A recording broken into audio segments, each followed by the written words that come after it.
I stared at the sonogram picture on my phone screen, the words beneath it blurring before my eyes. Ruby Lowe, my husband's high school sweetheart, had posted it on her social media. The caption hit me like a punch to the gut. Thank you to the man who's been there for me for 10 years, and for giving me a son. My hands shook, my breath coming in short, painful gasps. It was supposed to be our wedding anniversary, aid meant to celebrate our love. Instead, I was faced with the cruel reality of my husband's betrayal. Ashton Martinez, the man I had loved for 8 years, had given another woman everything I had fought so hard for. A surge of anger, raw and uncontained able, propelled my hands to the keyboard.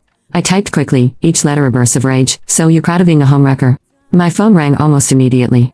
Ashton's name flashed across the screen, and when I answered, his voice was full of venomous rage. How can you think such disgusting things? All I did was help her with IVF, fulfilling her dream of becoming a single mom. His words twisted deeper into my heart. By the way, Ruby only needed one try to get pregnant while you've been through 3 rounds with nothing. Your body is useless. The room spun. Just 3 days ago, Ashton had told me he was going abroad for business. He ignored my calls, my messages, the small attempts to show that I cared. I thought he was just busy. But no, he was with her attending her prenatal checkup. The woman he cared enough to give what he wouldn't give me. The editor reminds you. Search 41,233 on a GoodNovel app to read the full story. Wonderful content continues to play. Part 1. Half an hour after the call, Ruby posted again, showing off a table filled with delicious food.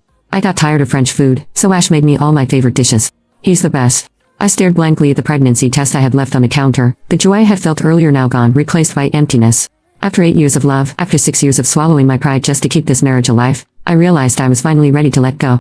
After hanging up the phone, I took a picture of the beautifully prepared dinner and the cake I had baked for our 6th anniversary and sent it to Ashton. His reply came back within seconds. Is it your birthday? I'm flying out, so I can't make it home tonight. Just celebrate on your own.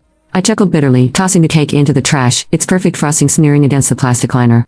Whether it was my birthday or our anniversary, it didn't matter to Ashton. He never remembered those things. However, when it came to Ruby, he kept an entire notebook dedicated to her favorite luxury foods, her dislikes, her dreams.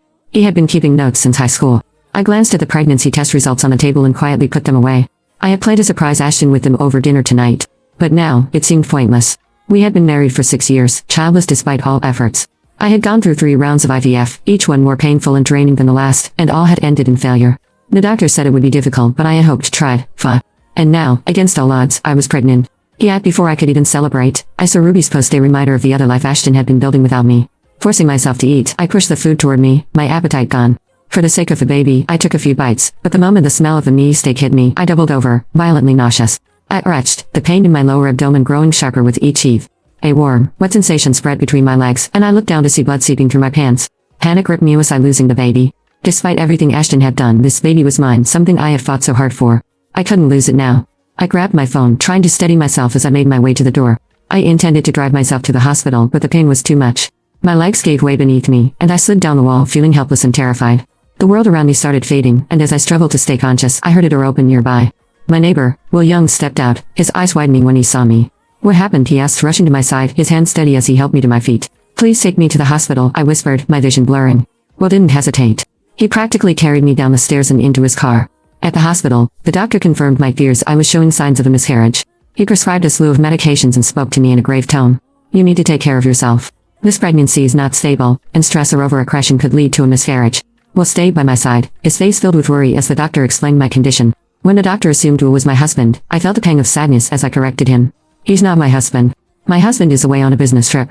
The doctor nodded, giving me a pointed look. Make sure you share all of this with your husband. He needs to understand how to take care of you during this time. I gave a bitter smile, knowing full well that Ashton had never cared enough to be there for me, not in the way I needed, not in the way he was there for Ruby. I lay in the hospital bed, the reality of my situation sinking in. My husband had given another woman his child, his love, his attention, while I was left alone, struggling to hold on to the one thing that mattered to me. But this wasn't the end, not yet. If Ashton thought he could just walk away unscathed, he was wrong.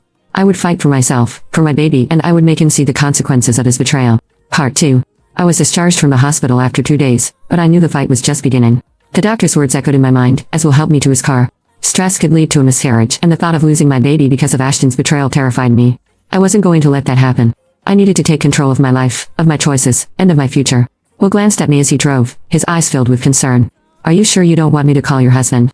I shook my head. There's no point. He's busy. The words tasted bitter on my tongue, the light almost choking me. Ashton wasn't busy. He just didn't care. When we pulled up to the apartment, Will hesitated. Clara, you shouldn't be alone right now. Are you sure you're okay? I forced a smile, though my heart was breaking. I'll be fine, Will. Thank you for everything. You've been more help than you know.